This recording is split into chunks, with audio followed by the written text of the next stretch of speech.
Welcome to the Bleav Podcast Network SoCal Sweat. My name is Anne McDaniels, a former NFL cheerleader and product manager turned actress and model who dreams of being a UFC fighter. Meow. Learning strategies to help motivate others leads me to bring you interviews each week from a range of athletes, experts in fitness and nutrition, and so much more. Thanks for listening to Bleav, the #1 podcast for working professionals, and let's push our endorphins to higher performance through SoCal Sweat.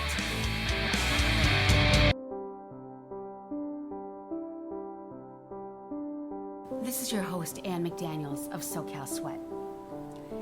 In this episode, we are reminded that resilience makes us stronger, that you should always fight for what you want and never give up, no matter how challenging. I'm really excited to interview my dear friends Vincent and Laurice Rutley today. Paraplegic Vincent Rutley truly embodies the will to never give up and always fight to achieve his goals. He's the co-founder of Kingdom Culture Fitness and shares the story of his tragic highway accident, aggressive will to walk again, his faith, and the training to support his goal. His beautiful wife and best friend, Laurice Rutley, has never given up on their great love for each other, no matter how difficult the journey has been. Besides fighting for their goal of full recovery, their inclusive fitness company of Kingdom Culture Fitness, started by Joseph Lockhart, will push to strengthen members with a focus on those with handicaps. Vincent is also a motivational speaker, musician, actor, phenomenal comedian, and producer. And today, I warmly welcome my guests, Vincent and Laurice Rutley, who never give up and fight every single day of their lives to achieve their dreams. Well, welcome from Phoenix, Arizona, Vincent and Laurice Rutley. Hey! How's the weather? How's the cooking at home? How's everything going?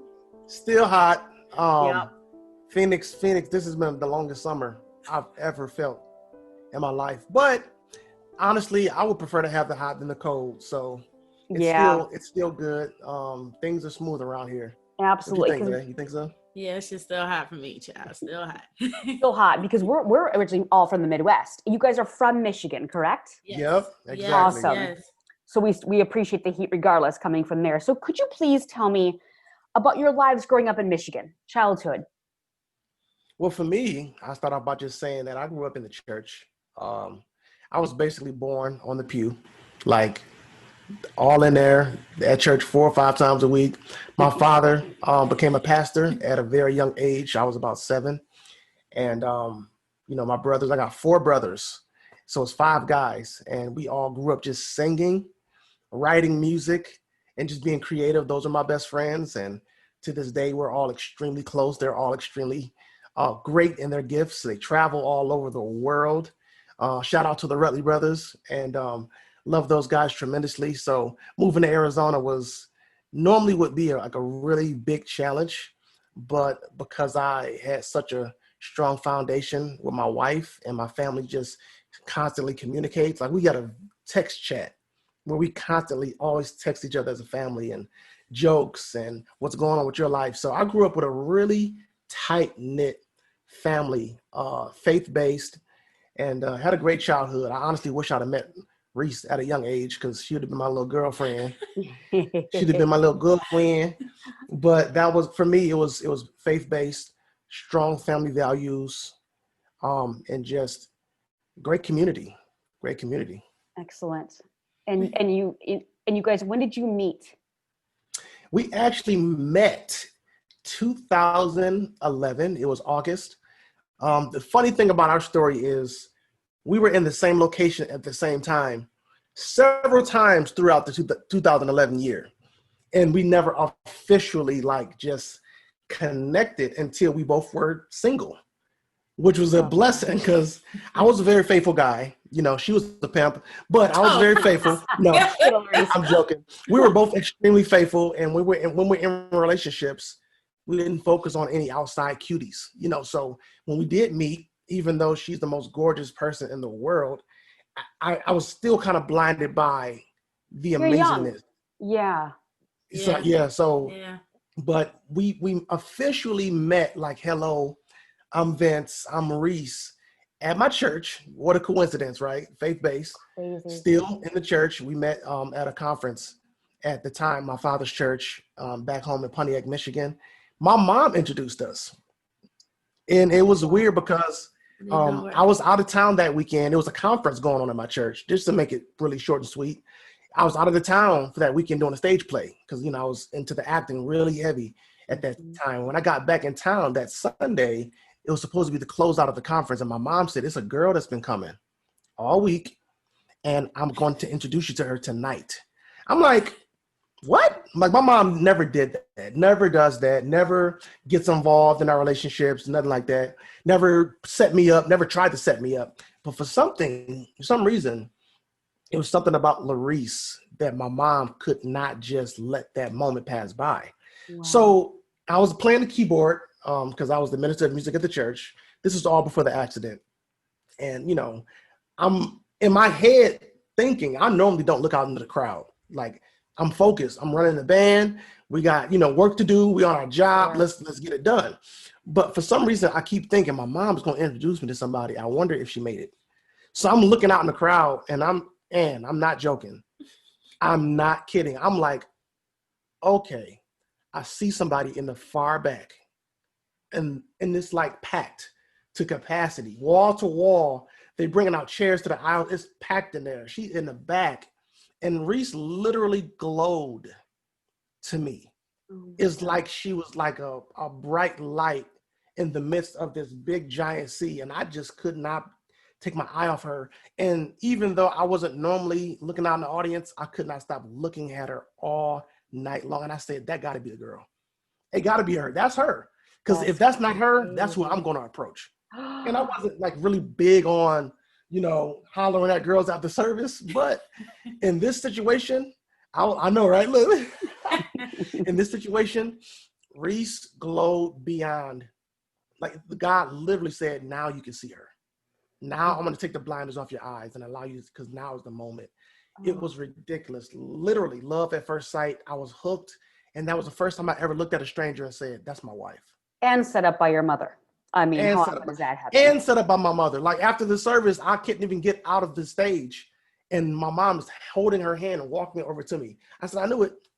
I knew that was her. And my mom walked me. I walked to the edge of the stage. My mom said, Vinny, come here. She said, this is, and she didn't even remember her name. She said, is it Larice? She said, yes. She said, Larice, this is my son, Vince. And my mom walked away. Yeah, I didn't know his mom.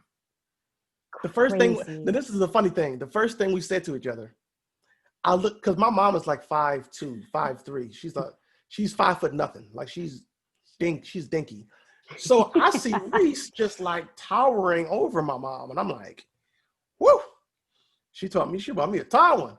And the first thing I asked, I looked down at Reese down the steps because I was on a higher level. And I said, are you taller than me? She's a brick house. Oh. I said, I hope not. No, in a good way. In a good way. She said, I hope not. And I came down the steps and I noticed right then that I had her by like maybe 2 inches. Because I like and I was heels. like, ooh, yes. Absolutely. We have to wear heels. I totally agree. I can't do shorter. What a beautiful story which already set the pace and doesn't shock me whatsoever with how you've stayed strong. It's just, again, I think you said it was, if people, believe in God or the universe, but God put that together with blessing from your mother. So it's pretty beautiful. I love that story. Ridiculous. We love telling that story. I love it. It's very romantic. It actually makes my stomach flip that there's, that it can happen like that. Yeah, so Vince, the minute I met you, I was blown away by your story. I had the gift of being able to work with you and host with you at the USC. It was a USC ASU game. Sun Devils, yep. Sun Devils. And it was just like, and I think USC lost that day. Yep, but sure did. I walked up because I had a later call time and I see this man who's just a powerhouse in a wheelchair, just wheeling and dealing. And the other brand ambassadors were just kind of like lollygagging around. And you're just like, I'm like, I cannot wait to meet this guy. And we just bonded that day and we've stayed in touch for like 4 years, I think. At least, 3 years. 3 years. Yeah. Exactly. Yep. So I asked you, I said, would it be okay if I asked you what happened? And you were so forthcoming. So would you please tell me again, the exact accident and how it happened, because you were doing a good deed when it happened. Yeah. 2011 was a very exciting year for me. For Larice? You and Larice? Yes, for both of us, actually. Yeah. That was the year I met her, of course, which we met in August. I proposed to her on my birthday in October.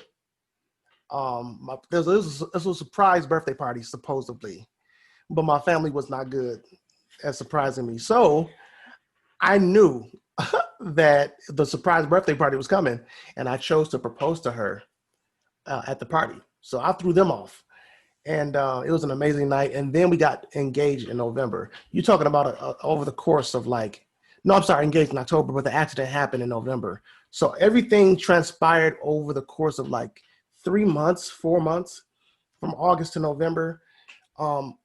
In the time I met her, I was acting in stage plays. I had just started doing stand-up comedy. I was a musician. Just started playing for a couple of artists here and there, moving around. So pretty much anything in the arts, acting, singing, performance, I was involved in that stuff.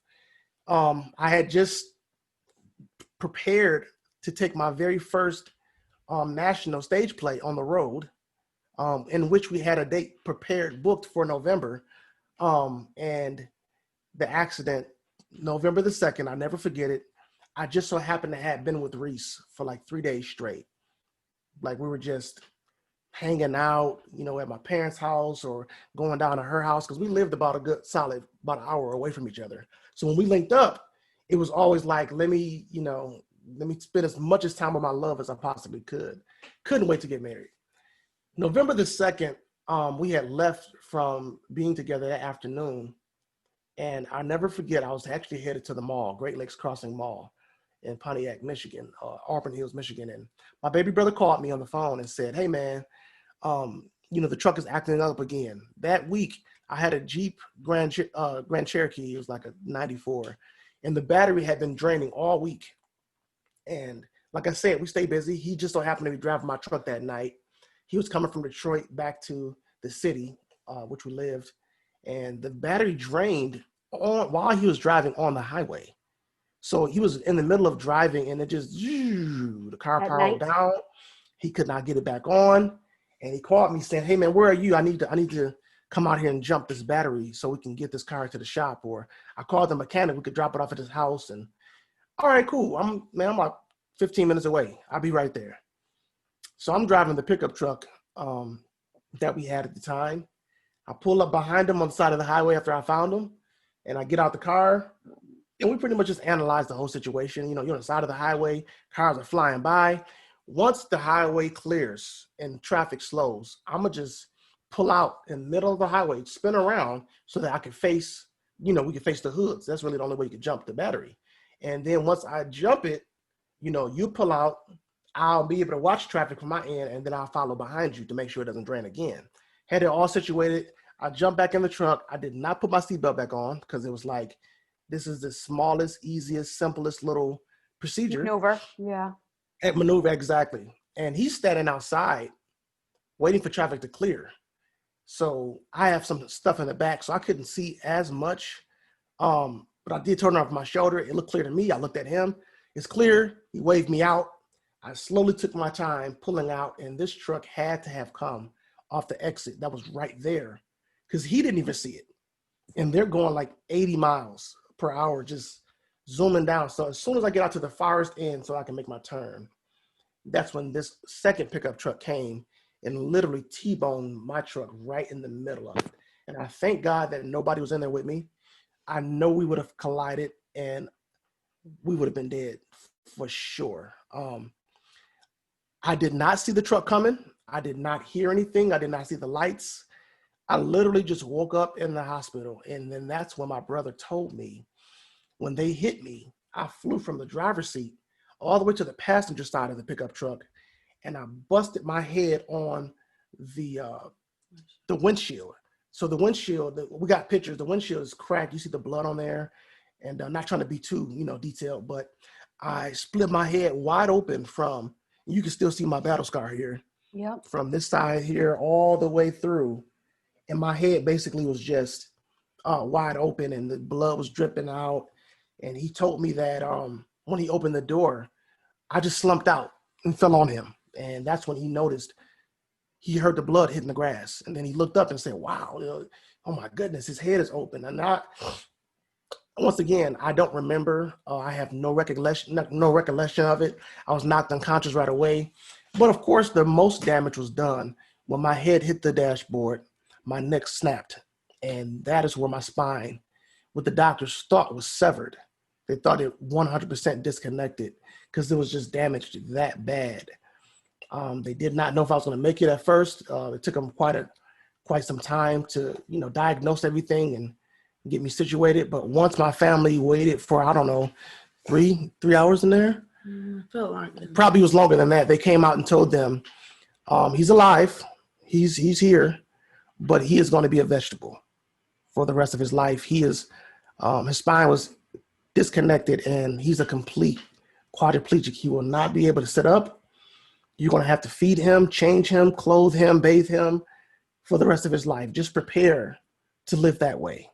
And with my family being a family of faith, my mom, with her little short self, sat there and said, we thank you for the message, but we don't receive that. And Wow. That's where our faith as a family went to a whole nother level. We had never experienced near-death experience in my family or tragedy or nothing like that. I never broke a bone. I'd never been at the hospital to get a cast. That was the first time I was in the hospital for a serious injury. And that would just so happen to be the one that almost claimed my life. But as you can see, the doctors were wrong. And that's why we respect their opinion, but it's not the end all be all for us. And so your mother said, thank you for the message, but we don't receive that. But we don't receive that. He's going to be just fine. And that came from her own faith and attitude in life as well. Before she even saw me. Amazing. Before she even saw me. How devastating for her, for your whole family, for your brother who you were trying to help. How devastating for your fiance, Larice, who you had just proposed to the month before. 3 weeks. 3 weeks proposal. Yeah. So then you were in the hospital for how long? I stayed in the ICU for 30 days. Okay. Probably right under 30 days, actually about 21 days, actually. I did accumulate a huge bed sore while there because I laid on my back for all that time, and I didn't have a whole lot of nutrition. I couldn't eat, so they were feed me through a tube for at least 2 weeks. I lost 60 pounds, and I was really small, really frail, really thin. Everything was really floppy. I couldn't feel anything. They were lifting my legs and stretching them out, and I literally felt like they were holding a fake leg in front of my face because I couldn't feel anything. It was the craziest time. But little by little, I started to feel a little bit of tingles, maybe more in the shoulder area. And that was a blessing, but no movement arms, no movement hands, none of that. But so if Larice were to touch you and hug you, you didn't feel that? Like if she were to put your hand, nothing? Nothing, nothing at all. It was almost like my body didn't exist. You lost the human touch there, which is also so psychosomatic and psychological when you're going through something like that. Exactly. So your thought process in the hospital, were you had to have had a little defeatist at some points? Like, were you just confused every day, like what's going to happen? Or did you always maintain that same faith and not receiving that message just like your mother did? I gotta be honest, and most people don't believe this right away. Right. It takes them time, and they have to get to know me to understand that this is just who I am. This is just where my faith is. I was shocked to hear what happened because I can only go off the story of what they told me happened. I didn't know. I'm sure. But from the first moment I woke up and realizing and accepting that this is my reality, the only thing I could think, Ann, was, oh, God will heal me soon. I'll be up in no time. Reese, it's funny. I love hearing Reese talk about how I was heavily medicated at the time, but I was in my right frame of mind and I knew what was going on. But if you don't mind, I just love hearing how Reese tells Please do. Where my mental state was. Please do. So going into the hospital, especially when we got the opportunity to see him when we first went back, it was funny because he was joking. And I was like, is he joking? It kind of threw me off because you don't see many people joking, you know, when you're going through something that is so traumatic. Yeah. And so it was funny because he kept saying, you know, so when am I going home? I'm like, you're not going to go home yet, but you will go home soon. And so just reminding him of that. And then as time went on, a couple weeks in, it was so interesting because Vince, he didn't get discouraged at all. I mean, not one day. Unbelievable. And one thing that really shocked me was he was trying to sing. And if those who don't know, anytime you have a spinal cord injury, it is very hard to sing because almost a lot impossible. Because they don't have control of the diaphragm, and they really are trying to, and it's hard to breathe. You know, because you're really, you have a lot that you're trying to do when you're trying to learn how to sit up, and your blood pressure can change. So it's a lot of things in the beginning stage. Yeah. So, but he was trying to sing.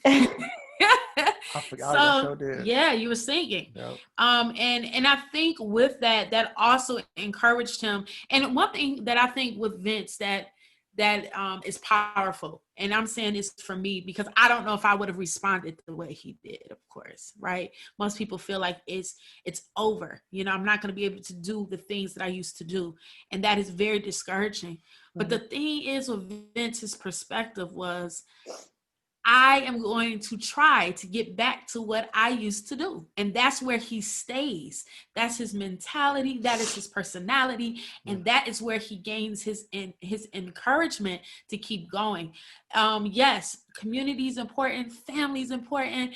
Doing your exercises and all these other things and tools that you have is also important. But his perspective is amazing. Literally amazing, because he will literally, even if he does have a moment, and that's one thing I love about me and Vince, we have the moments, but his moments came more later on down the line, but not in the beginning. Sure. So, and because of that, it continued to influence other people and encourage other people. And I think that is something that if you stay there and keep that perspective, it tends to spill over to other people and it encourages you. So when you encourage someone, you get encouraged, right? Because it's like, wow, you know, you're encouraged by what I'm saying. Yeah, I'm encouraged. And so that encourages you as well. So that is one of the things that I think continue to thrive with him in the beginning stages. And I have to be honest, I've never seen it before. Never seen it. Sometimes I've seen people have the most fits with little things than what he's been through. But for Vince to really maintain that, and I know, of course, our faith is one of the biggest things, because our faith continues to let us know that despite what it looks like, despite how it feels, you still can make it. God can still keep you. He will still give you the strength and to push you. And so that is something that I know that we keep in the front floor of our minds. And then on top of that, you know, it helps to encourage you to move throughout the day. So yeah, that was one of the biggest things that I noticed with Vince that just blew my mind. I've never seen it before. It's a true example of God helps those who help themselves. You never gave up and you never left his side, which is absolutely the most beautiful thing. So with that attitude, you decided to move to Arizona because it had the best facilities in the country, correct? Well, yeah, it was very close. It was a similar story. So this is years down the line. I mean, I'm in therapy, bouncing from you know, this rehabilitation center, and then I go have therapy here, and a couple of years, and then I do in-home therapy, and then I do outpatient therapy. So I've been at several locations. At this particular time, it had to have been around 2016 going into 17. You know, I love making, my wife and I love making posts about our relationship, our journey, our story. We've, you know, had interviews on Fox 2 News in Detroit. So our story got out there quite a bit. And, I'm posting on Facebook and Instagram all the time, just wanting to inspire people. And it just so happened there's a young guy from Michigan that had a similar accident to me, the same injury. Wow. That was going through his healing process, saw my story on Instagram, and he reached out to me and said, listen, your story is so inspiring and it reminds me of where I was. So I go to his page and this guy is walking, and wow, up, quadriplegic. You can look at his hands and tell that his hands are not as strong. You can see certain muscles are not strong. He's a quadriplegic, but he's standing, he's walking, he's driving, and it blew my mind. And he said, Vince, a few years ago, I moved out here to Arizona, and this gym specializes in getting quadriplegics, stroke victims, paraplegics back to their feet. And I truly believe that they can help you the way they helped me. Would you be interested in taking a trip down here? And it's all like, to me, it was a blur. To be quite honest with you, I've gotten tons of people that reached out to me and Reese over the years, asking if we would want to travel here or do this or be involved in this great thing. Most of the time, those opportunities don't fall through. right. So I've learned how to have an expectation, but not an overall excitement for anytime I get a message, I get an email or a text or a call. I got to find out the details to make sure that this is, not just real, but if it even fits, Sure. what I can do or what I need. Mm-hmm. Long story short, he gets with the trainer and they offered to fly us out for a whole week just to try out the gym, just to work out with him. Plus he had also mentioned, like, in the heat, your body can heal better, Right. than being in the cold. Wintertime come, fall come, my bones are aching. The metal in my neck from the spinal cord procedure is like aching. So it's like, okay, you know what?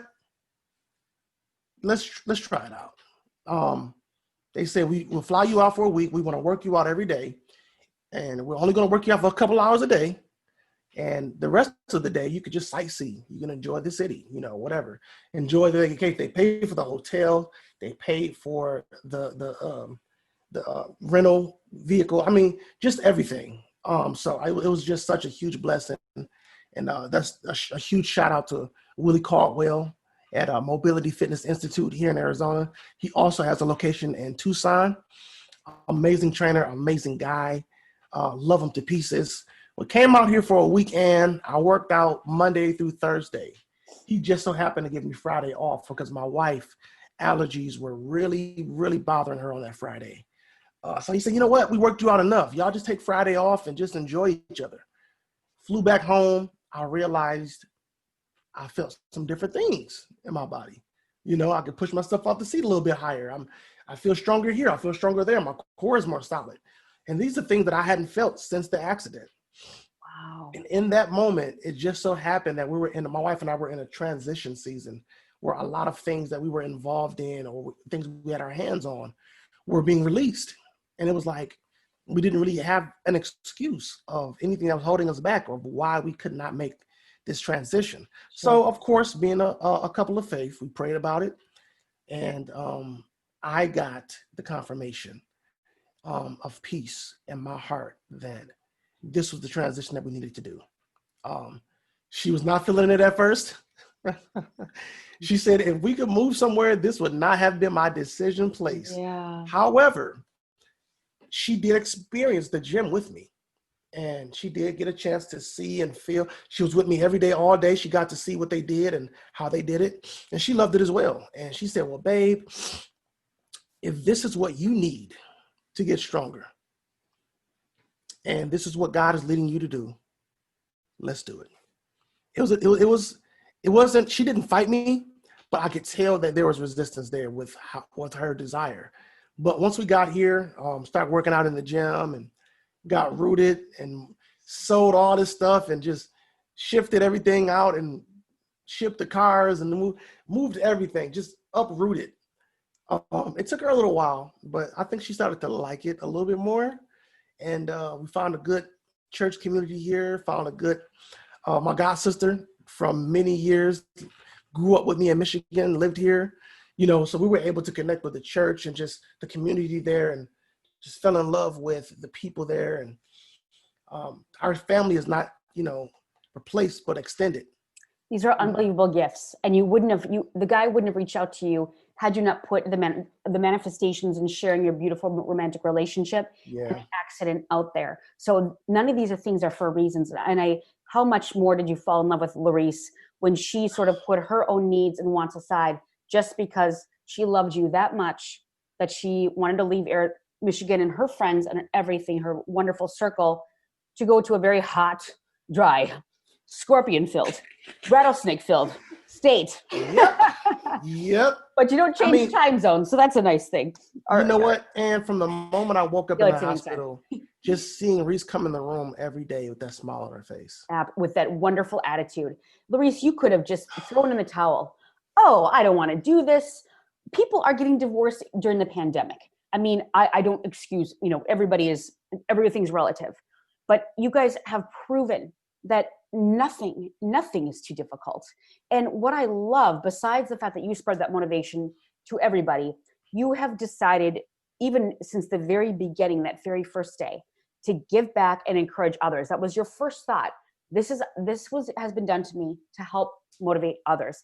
And that is why I brought you on this podcast today, because people are giving up, they're quitting, they're moving. They're just, it's going to get better. And you have to have some kind of resilience makes you stronger. Clearly, you had 4 days at this gym in Arizona, and you already felt a stronger core, a little bit more a little tingle to get up. That's unbelievable. And you didn't even go there the 5th day because Miss Allergy Pants had this. But I love that he gave you guys a romantic day, and I love that. And have your allergies subsided? No, they've gotten worse, I'm sure. Yeah, that's tragic. Arizona is very rude when it comes to allergies.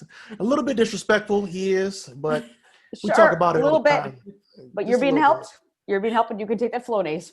No, that's awesome. Staying just by his side the whole time, and clearly your love just speaks volumes. So with that, you obviously continue your music and your ministries, but I love that you speak to kids, because especially now, I mean, look at with the Zoom schools and everything like that, kids are becoming very antisocial. They're scared of things. Share some of this, what are some fun questions that kids ask you, and they're dead honest. There's no skimping. No, there's no filter. They don't know. I love that. I love hearing them, because it's they just say it like it is. It's just hilarious. So what are some of the questions that you were asked? And if so, you probably never get offended because of your attitude, but do some people? Yeah, I bet not. Well, I will say, as a comedian, a lot of times I'm really light with questions, comments, even because some grown people say stuff out the way and you don't expect them to say it. But, and it's whoa, really? But as far as kids, there's such a great innocence there that I'll never judge, but that I will always love. Sure. They'll tell you when your breath stinks. They'll tell you when your clothes dirty. They'll tell you when you got a stain. They will tell you anything. And just being around kids it'll keep you humble. It will really keep you humble.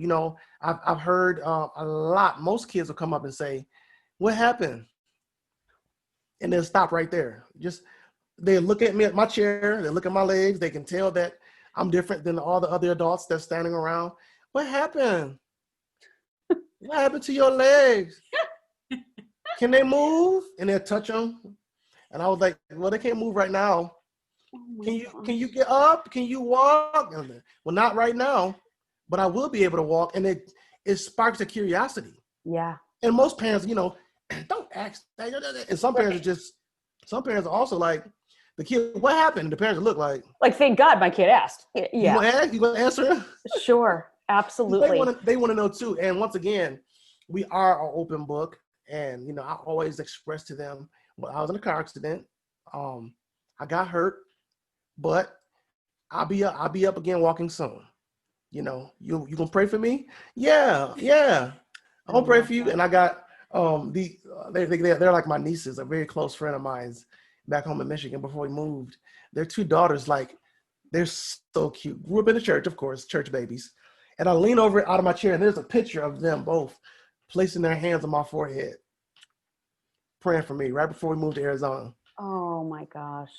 It was the sweetest thing. Once again, when kids are in church, they know that prayer works. Sure. They learn that prayer works. And that was a special moment. I actually need to find that picture and repost that picture. That's a throwback Thursday for this week. That touched me.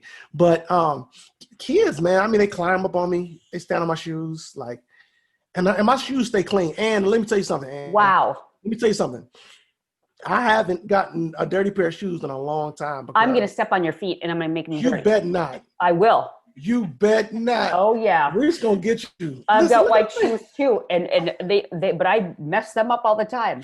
That pisses me off. Yours are so pristine. I know. Listen.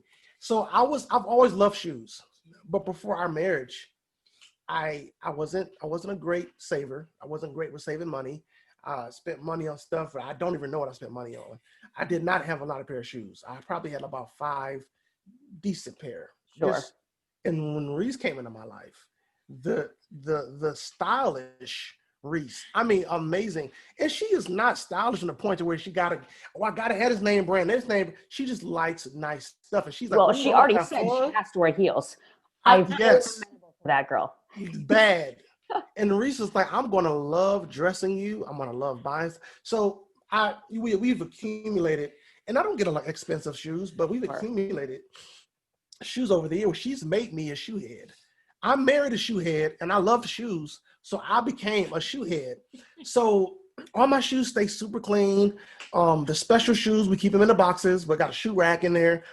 And I now have this pet peeve, and I'll be like, don't let your kids step on my shoe. Listen, your kid gonna be laying on the floor. That's sideways. Hilarious. Yep. I'm gonna push them. I'm gonna knock them over. I'm not gonna knock their kids over, but I am down low, so I can give them a little shove. You can climb on my head. You can get on my back. Don't you dare step on my shoes. There's so many things you can do. Right. And sometimes it's just the babies too. And I do enjoy like babies knowing how to, respond differently. Oh, he's in a wheelchair, so I'm gonna just go. They're not allowed. I'm sorry. Yo, baby, get off on my wheelchair, and they'll pull themselves all the way up. And it's the funniest thing. It's like climbing a human tree. But that's hilarious. For the most part, I don't get that every day, but it's a part of the process. I love that. That's a little bit of edge you have. Don't you dare step on my shoes. I'm a very nice person. I'm a man of great faith. Do not step on my shoes. I can't love kick you with my foot, but I'll bump you over. Absolutely. Now, do you speak to athletes? Because I just watched Dak Prescott's ankle injury, and this is so not about me, but everything that you've been saying so far, and again, this is not about my accident, but I still can't walk very well at all, and I have a lot of nerve damage, and I have a long way to go. This is just unbelievable. My accident in comparison with yours is not even. Again, I don't mean to bring myself in, but I also had a pretty good attitude in the hospital, and I was joking around with people. Met great friends, and I think you just have to do that. But same faith, same type of thing. But again, the comments are crazy. I can't believe how. And this is also a fetish, Larice.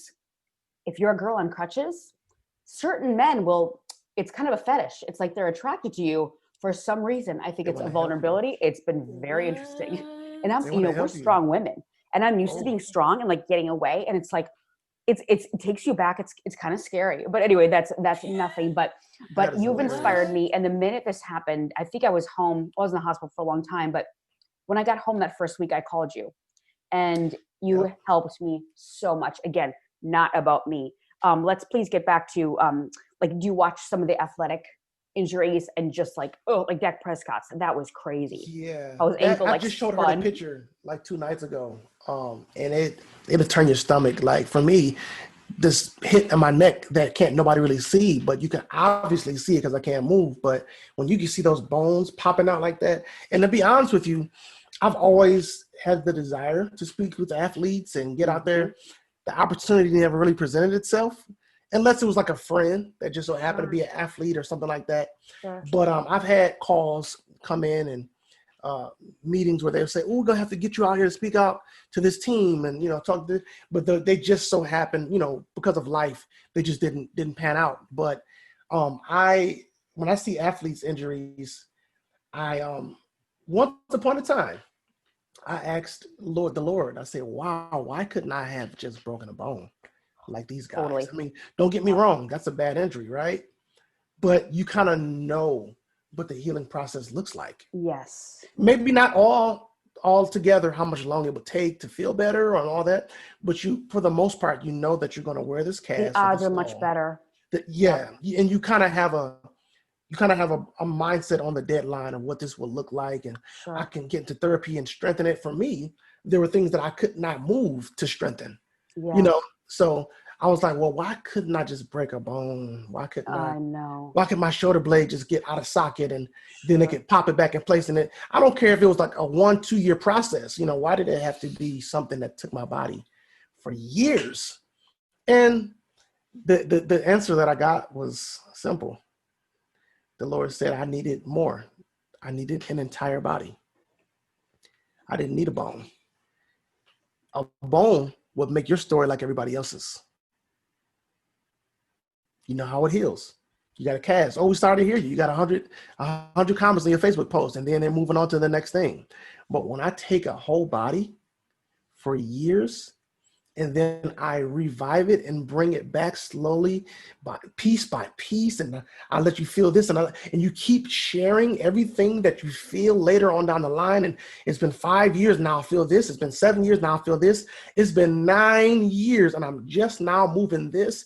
It's a continuation of faith building. It's a continuation of reintroducing what God is doing with my body over and over and over again. Some people probably got tired of my story. I don't know, but I will never get tired of telling it because I'm still in the process. It's still happening. This script is still being written. The end of the script is not even here yet. And that's the only reason why I haven't done a stage play or a movie on my story yet, because it's not over yet. It's still happening. So every time I get to share my story, to be honest with you, I feel like I could share something new in this interview that I didn't feel or didn't have going on in the last interview. So my body's evolving. It's constantly coming back. When I met you 3 years ago, I told you, well, look, man, now it's been, 6-7 years and I'm just not getting this constant burning sensation all the way through my body. I still have that, but guess what?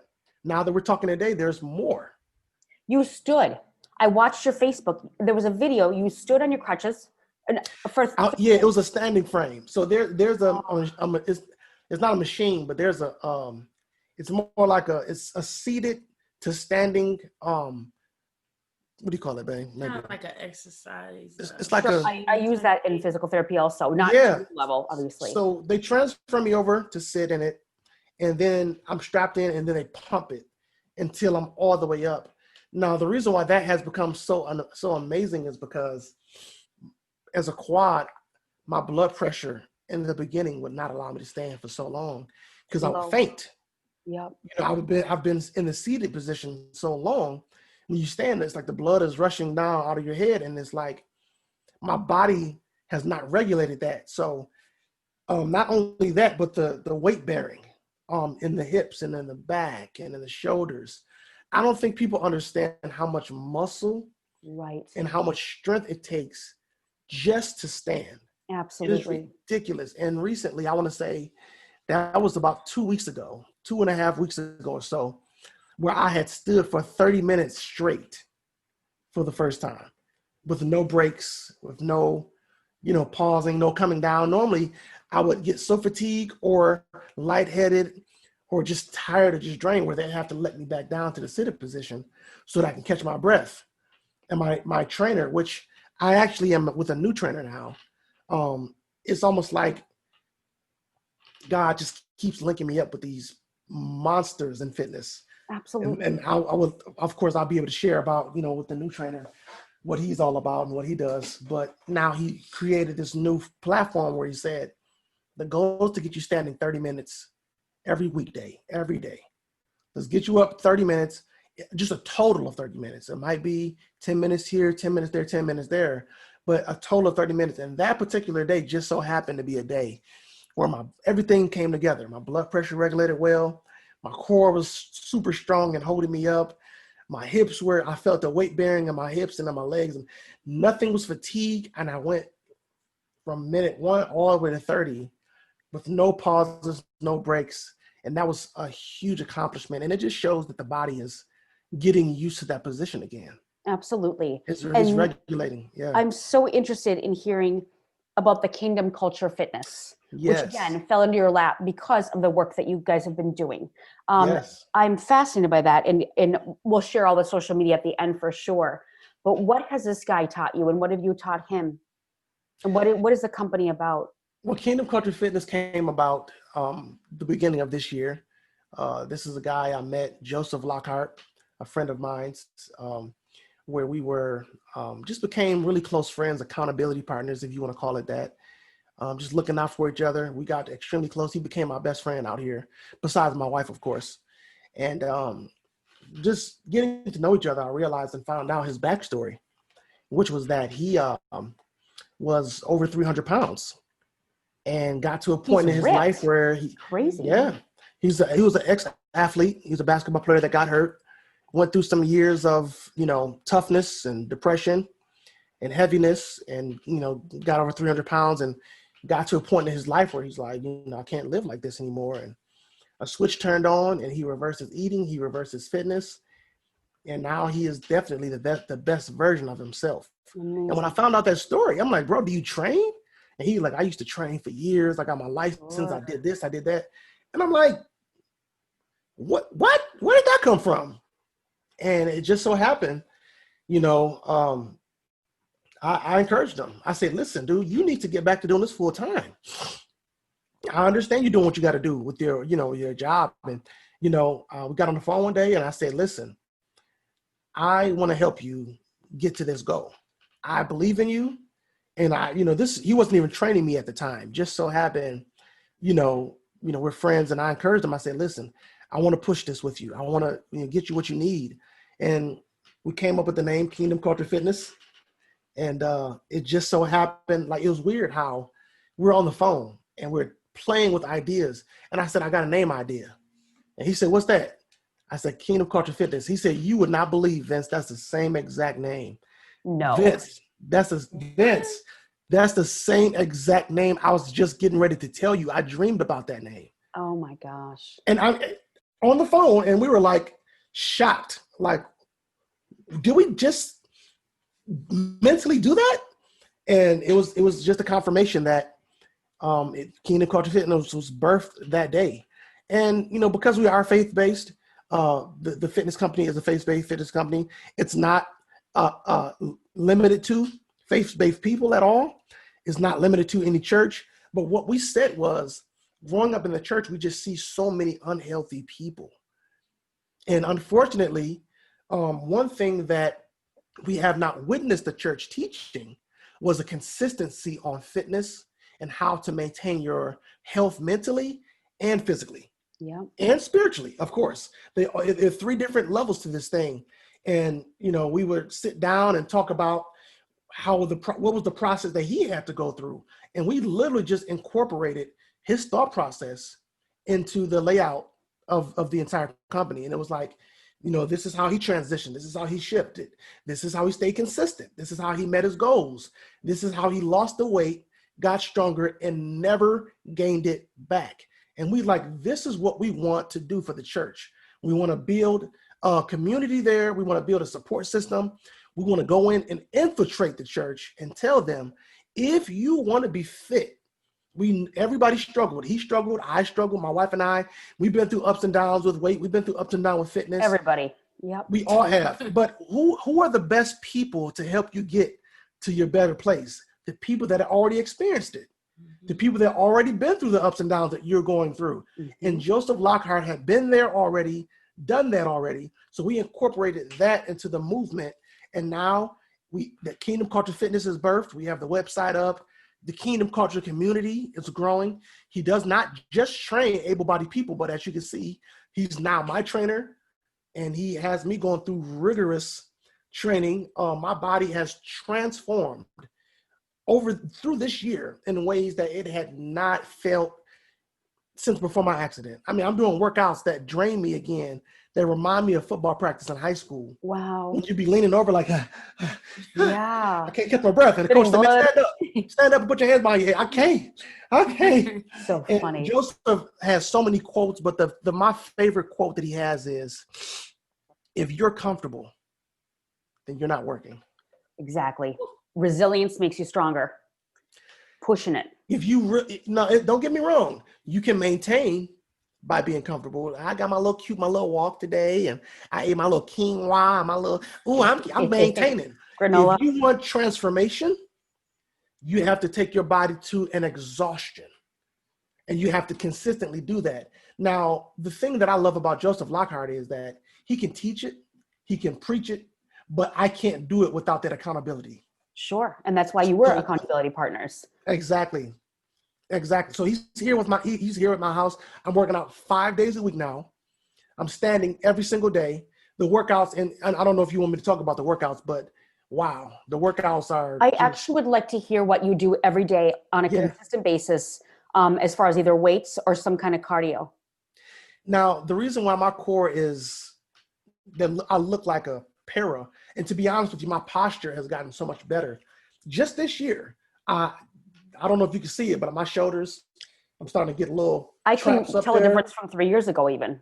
Things are just transitioning. So Joseph Lockhart has me constantly lifting weights.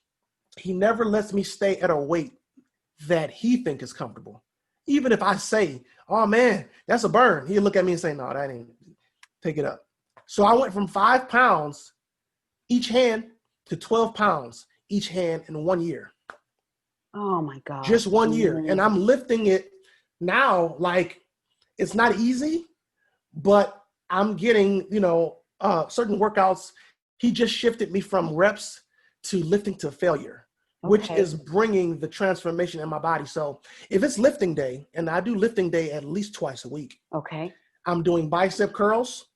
I'm doing lateral raises going straight out, and I'm doing chest presses going straight up. Great. But it's 12 pounds, 5 sets until failure. Each set is until I can't push any more. Okay. And I'm talking about burning fire, but this has not just strengthened my arms. It's strengthened my shoulders. It's strengthened my core because I have to hold myself up. Absolutely. My back, I have muscles jumping out of my back. I feel like a beast. I'm sure. and my muscles are literally popping from my neck. I'm getting muscle contractions that are jumping and spasming from my neck to my buttocks. Unbelievable. And that's just the lifting part. Okay. Now, I recently just got a bicycle. It's called a trike, and it's made for wheelchair users. It's a hand pedal bike. Sure. Your legs get strapped in. Yep. And you're literally using just all of your upper body. And it has 3 gears. The seat is hard. Same height. Yeah, my wife, I made her try it. She actually wanted to try it. And it is able-bodied people, it would tear you up. Oh my goodness. It will tear you up. But I get in the bike at least, I was getting in the bike 3 times a week. He'll come over, with transfer, strap me in, strap my hands in. And I'm up to doing a mile now. It's huge cardio though. Because when I broke my arm at the same time as a leg, they had me doing it for a little while. And I consider myself to be in pretty good shape regardless of the accident. Same as you, Larice, I was winded. I'm like, I can't do this. And people make it look so easy. I'm sure you make it look easy. Yep. Just, going like a million miles an hour, but you have to build that momentum. It's the momentum. And the more I do it, the easier it gets. But look at your heart getting stronger. So then when you can stand up, the cardio is better. You can stand for not a half an hour, but up to 45 minutes to an hour. This is wonderful. Exactly. I wonder about the safety though. Like does Joseph know, like for the push, which is wonderful. Do you ever worry like how far is pushing, because he's not like trained as a quad trainer? Well, one thing that I respect about Joe is that he took the time to learn my condition. Okay. And not just as a quadriplegic. He Muscles, took the time bones, to study everything. me. Okay. And individually as a quadriplegic. So he'll never treat anybody the same. Mm-hmm. Nobody is getting the same regiment, the same reps. He learned me enough to know what I can handle. He knows when I'm exhausted, and he knows when I'm drained, and he knows when I'm hurt. And all those 3 things makes a huge difference. He pushes me past the level that I would go. Sure. Just because I'm just like, I'm fatigued, but I'm not hurting. It's muscle burning. It's muscle fire Yep. It's muscles waking up instead of me feeling faint or me feeling like I'm getting ready to throw up or Okay. Yeah, I'm he dizzy doesn't do or that. I don't have blurred Okay. vision. He catches, like if I were to get lightheaded, he's constantly in my face. How you feel? How you feel? You lightheaded? No. Okay. All right, we good then. How you Love feel? that. We got 2 more minutes. I'm good. It's just fatigue. Oh yeah, eat it up. Eat that 2 minutes up. Get it. And I have videos with him on a bike, and you can hear him coaching me and pushing me. You can hear him he's holding the camera. But I love the fact that Joe knows what's too much because he studied me as an individual. Wonderful. And he respects the fact if I say that's all I got today. That's good. Sure. He Absolutely. made it through. Something's better than nothing. Yeah, It's better than nothing. So it's like a team. He pushes me, but he also allows me to have a say so in what's good, what's bad, what's too much, and he respects it. But he wants me to be a beast like he's a beast. Well, what a beautiful reciprocation, because look at how you sort of changed his life, because he was going through all that. I mean, granted, he helped himself up a lot, but imagine, like, you were the one who said kingdom culture, even though it was in his dream. He may have never, even though manifested in his head, he may have never brought that to fruition. So would you guys, do you see the goal for the future of kingdom culture fitness expanding across the nation, perhaps the globe, virtually, giving not just for athletes, but for athletes of the type of injury that you've had or even less than? Yes. I feel there are no limits for Kingdom Culture Fitness. We want to do seminars. We want to do weekend boot camps. We have a 9-week foundation boot camp series that's getting ready to be released in about a month or so. It's in the editing process right now. That's exciting. Sure. We have a Kingdom Culture community that is starting here in Phoenix at the park this weekend. I saw that. We also have our new virtual training, which he offers to anybody in the world, pretty much. If you want to sign up to do workouts virtually, that is now available. There are no limits to what Kingdom Culture Fitness can do. I definitely want to give my wife a chance because she's works major behind the scenes as well. It's a team effort. Everybody has their own lanes in it. But I love hearing her talk about the vision. No, I just think the good thing about Kingdom Culture Fitness is we're about inclusion as well. A lot of the times when you go to a lot of the different gyms, they're not really set up for people with disability. And I'm not saying that's necessarily a bad thing, because I get what they're trying to do. But there are a lot of people who have a lot of disabilities or who are disabled, regardless of the disability, because there's so many of them, that still need the healthy training and should still have access close to them without always having to go to a separate facility. Sure. And unfortunately, that's something that we find to be difficult. We have to either go to, and they have a wonderful facility out here in Arizona, one of the best I've seen for those who are disabled. But one thing that we really wanted to do, and that's what I love about Joe. Joe is one of a type of trainer. Not only does he just trains to get you to lose weight or to get you necessarily just to a goal, but he's personal. And he is very good. If it's something that he doesn't know, he's very good also at paying attention to how the body works. So it's not just, we're going to just hit these and just hit this rep and that. Because I've actually been with trainers, it doesn't seem like they really pay attention to, enough detail to how the body actually works and what else I can do without me having to intervene or say something to them. Sure. He pays attention. He'll say, give me a minute. I'll check that out and let me see what I need to do. And so I think that's what makes us a little bit different. We really take that personal aspect to a next level. And it's important to do that, right? Because if you're personal with people are more free to tell you what's going on. They're more free to sometimes even be better at going through, what it is, the different type of exercises they need to go through. Because, we have some people, it's hard for them to get through them exercises sometimes. And yes, boot camp sometimes is good, but that's not really how he flows. He's not a boot camp type person, like doop, doop, doop. Sometimes he'll say, you know what, let's just hit these 1, 2, 3. and let's keep it moving. And that's one thing I like about Joe and about Kingdom Culture Fitness is really inclusive. And so for us to be able to have able-bodied people, those who are disabled, to come into one community, I mean, it's bomb. You know, because now we're introducing that even though you may have things going through in your body or in your life that change the dynamic of your life, you're still able to have a community that can understand. I think that's wonderful. And it's just, there isn't anything like that out there. And plus, so many people with injuries suffer psychological problems and depression. And the last thing they want to do is get in their car, and it's hard to drive. They don't want to battle traffic. They're scared. And if they can do that virtually and sit down when they need to. And I also love the fact that you said he describes a kinesiology. So it's not like just do arm curls. It sounds like this is what's helping mobility. This is where it's strengthening. So that's incredible. Also, I just want to bring up the point of, I love that you've incorporated it with the church community, whatever the audience, is involved with. A lot of times people that are always giving to others almost feel bad doing self-care. And I've always told people, because I do a lot of work with people in charities and I always help others all the time.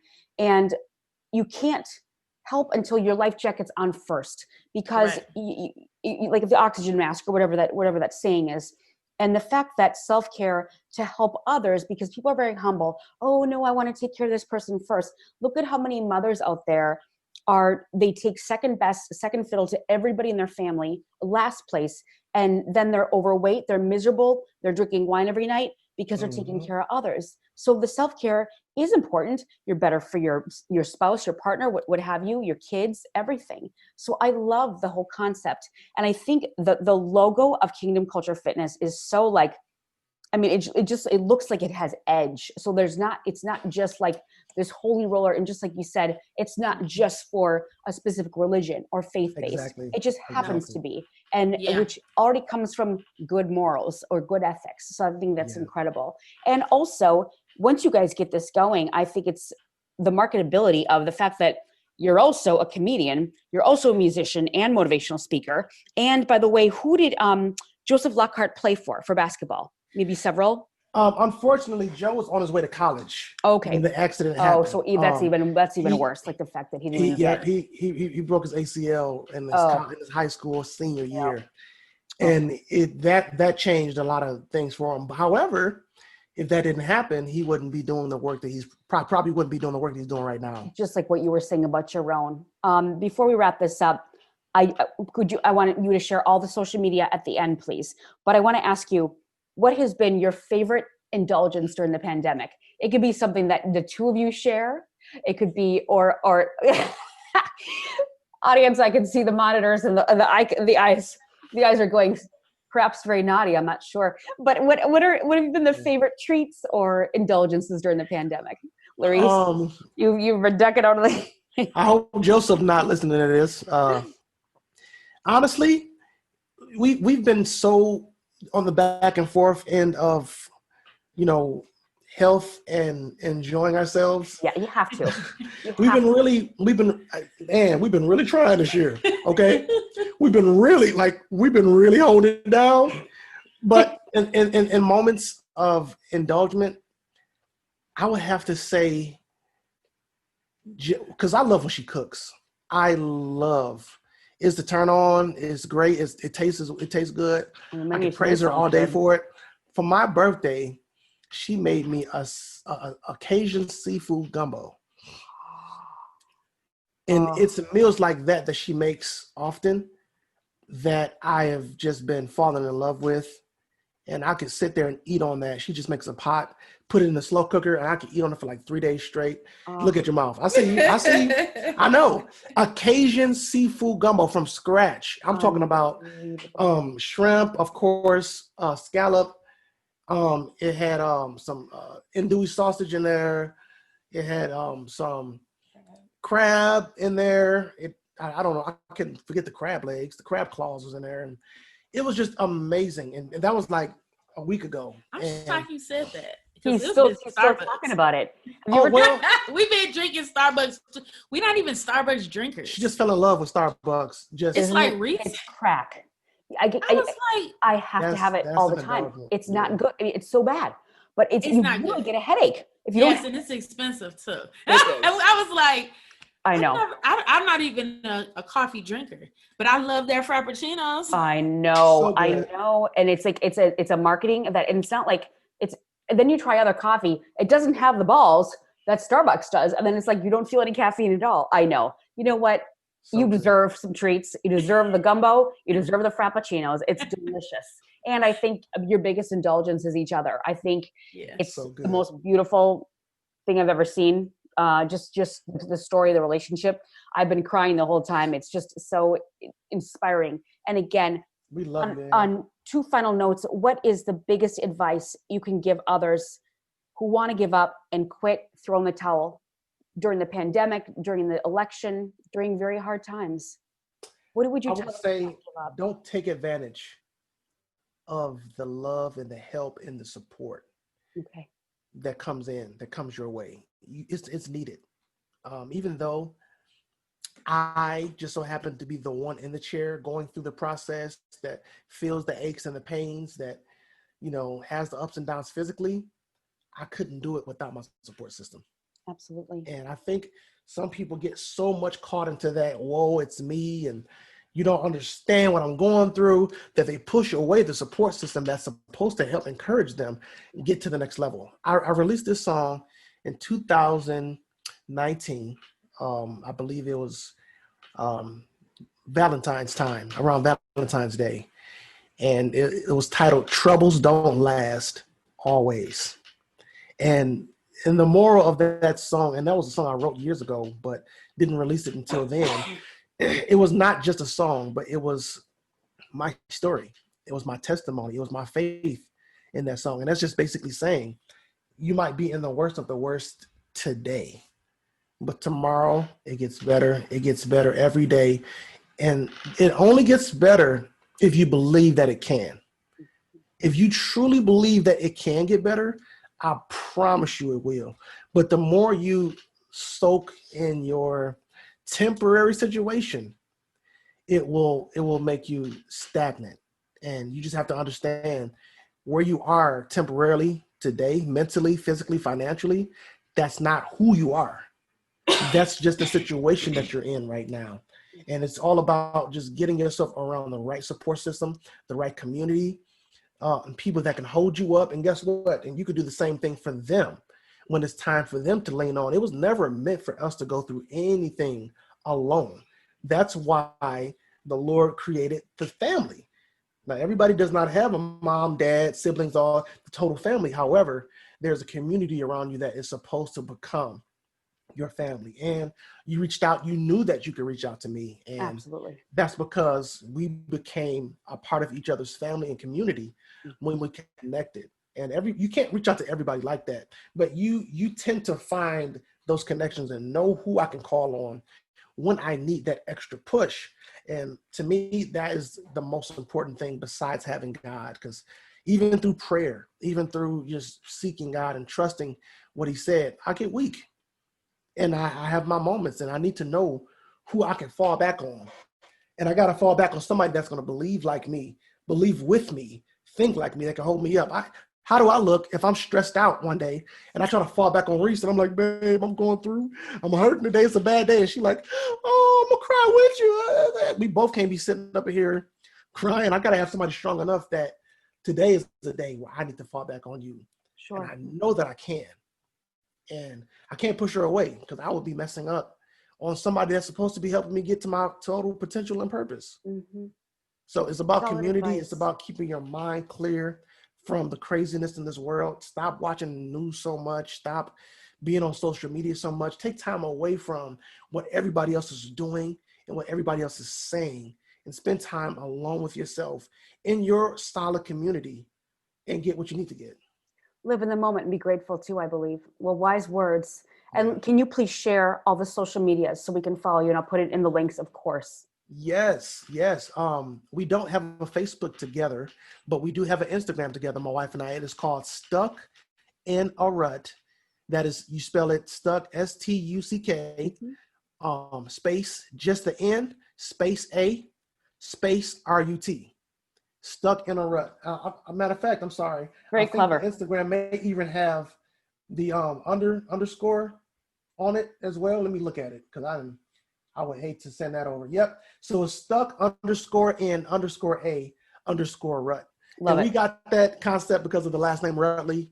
And she's stuck with a rut. I'm stuck in a rut, and we just stuck in it together. That's the social media page. They can follow me on Facebook. That's just Vincent Rutley. We also have a new YouTube channel, Stuck in a Rut. And that's the same thing, but no underscores. So stuck space, in space, a space, rut space. And that's something we started this year. We do vlogs.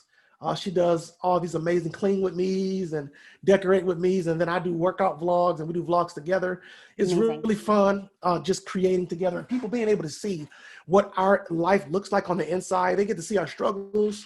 They get to see our ups and downs. They get to see our drained, tired moments. But that's something that we decided this year. Let's let people in just a little bit more. And she was comfortable doing that. So I was excited to go there. But yeah, that's Stuck in a Rut on YouTube. We would love for you to come in and subscribe and join our family and just be connected to what we're doing. There is social media for Kingdom Culture Fitness. And on Facebook, it's just regular Kingdom Culture Fitness. On Instagram, you can go to KCF Workouts. That's Kingdom Culture Fitness on Instagram. And then, KCF_workouts. And then you can definitely join Kingdom Culture Fitness on YouTube. It's the same as Facebook, Kingdom Culture Fitness. And last but not least, please make sure you go and join the mailing list at kingdomculturefitness.org. Beautiful. But for that's where you can find us. That's where we're doing our work. We're on there consistently. We love commenting back. We love connecting with the community, and we're open book. You know, we're not unreachable. We love being able to just connect with the people. So Love you guys. come on in, y'all. Come on Love you in. guys so much. Let's bring the gumbo and the frappuccinos and have a great time. Hey. So much. In final words, it was troubles don't last always, from Vincent and Larice Rutley. Thank you so much, you guys. We love you, Anne. And that was the heroic, dynamic duo, Vincent and Larice Rutley, and how they never give up. Please stay tuned in next week, where I feature registered dietitian and Masters of Science, Shelley Salimnia, who will break down the biggest fad diets in our culture today. We appreciate you for listening, and please subscribe and rate the show on iTunes. You can also listen on Spotify, Stitcher, Google Play, Luminary, Tuned In, or at Bleav.com. You can reach out to me for any questions or topics you'd like covered on the show at Anne McDaniels. And I'll see you next time on SoCal.